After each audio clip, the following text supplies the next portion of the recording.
Les protestations ont été particulièrement intenses dans le nord-ouest de l'Iran, où les Kurdes, qui représentent environ 10% de la population iranienne, sont concentrés. Dimanche, les troupes iraniennes semblaient avoir repris une ville kurde de la région, Oshnavie, qui avait été brièvement saisie par des manifestants. Le catalyseur des manifestations a été la mort de Mahsa Amini, 22 ans, décédé le 16 septembre, 3 jours après son arrestation dans la capitale, Téhéran, par la police des mœurs, accusé d'avoir enfreint les codes stricts du pays en matière de tenue vestimentaire modeste pour les femmes. L'histoire de Madame Amini a suscité des protestations d'Iraniens furieux non seulement contre le traitement des femmes sous les dirigeants religieux conservateurs du pays, mais aussi contre une foule d'autres problèmes, notamment une économie paralysée par des années de sanctions, la pandémie, la corruption et la répression. Les manifestations ont commencé avec l'enterrement de Madame Amini il y a 9 jours dans sa ville natale, Saqqez, dans le nord-ouest, puis, alimentées par les réseaux sociaux, se sont rapidement propagées au reste du pays. Depuis lors, au moins 50 personnes ont été tuées et des centaines d'autres blessées ou arrêtées, selon des groupes de défense des droits. Ils pensent que le nombre de morts est susceptible d'être plus élevé. Dans les régions kurdes, 17 personnes ont été abattues, dont 4 enfants, selon l'Association des droits de l'homme NGO et Kurdistan Human Rights. Les autorités iraniennes ont affirmé que Madame Amini était décédée d'une crise cardiaque. Mais son père, Amjad Amini, a déclaré la semaine dernière au service persan de la BBC qu'il pensait qu'elle avait été battue en garde à vue et qu'il avait été empêché de consulter le rapport d'autopsie. Il n'a pas été entendu depuis. Les troubles sont la plus importante vague de colère contre le régime théocratique dans le pays depuis le mouvement vert de 2009. Dans des dizaines de villes, des manifestants ont été entendus scandant « Femmes, vie et liberté » et « Mort au dictateur », se moquant de l'un des symboles les plus fondamentaux et les plus controversés du gouvernement, le chef suprême malade, l'ayatollah Ali Khamenei. Dans les vidéos des médias sociaux qui ont capté une large attention, on peut voir des femmes arracher leur foulard et le brûler dans la rue. Le gouvernement a réagi avec une force meurtrière et en bloquant Internet dans tout le pays. Les affrontements du week-end à Oshnavie, qui est majoritairement kurde, ont signalé non seulement le niveau de rage de nombreux Iraniens, mais aussi la détermination du gouvernement à réprimer la manifestation. De vendredi soir à samedi, les manifestants ont inondé les rues, certains lançant des bombes incendiaires et des pierres sur les forces de sécurité, incendiant et renversant des voitures de police. Au moins certaines forces de sécurité se sont retirées de la ville, selon plusieurs sources kurdes. Mais dimanche, les forces de sécurité iraniennes ont décidé de rétablir le contrôle sur Oshnavie, selon Madame Yazdan Pana, porte-parole du Parti de la Liberté du Kurdistan, dont le groupe compte des membres dans la ville. Un militant kurde en contact avec les habitants de la ville a déclaré que les forces de sécurité étaient retournées dans les quartiers de la ville qu'elles avaient quittés.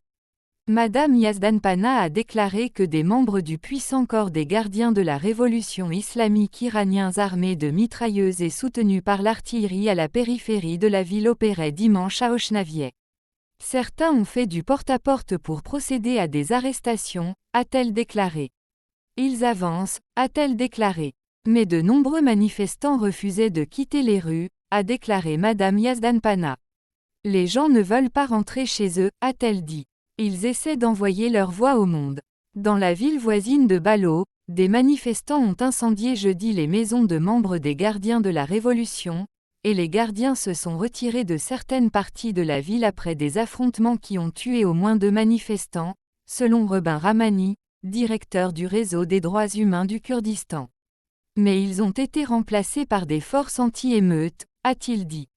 Un habitant de Balo joint au téléphone a indiqué qu'en plus des 2 morts, plusieurs jeunes hommes avaient été grièvement blessés, leur famille n'ayant pas le droit de leur rendre visite à l'hôpital.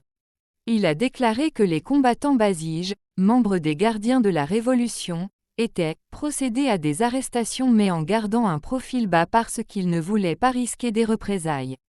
Le résident a insisté pour être identifié uniquement par son prénom, Youssef, par peur des forces de sécurité. Les Kurdes d'Iran, d'Irak, de Turquie et de Syrie, bien que politiquement divisés, forment ce qui est généralement considéré comme le plus grand groupe ethnique contigu au monde sans État indépendant. Nous saluons le soulèvement, a déclaré Mazloum Abdi, chef de la sécurité de la région du nord-est de la Syrie dirigée par les Kurdes, qui a rompu avec le gouvernement syrien en 2013. En Irak, le président de la région kurde, Massoud Barzani, a appelé la semaine dernière la famille de Madame Amini pour exprimer ses condoléances, disant qu'il espérait que justice serait rendue.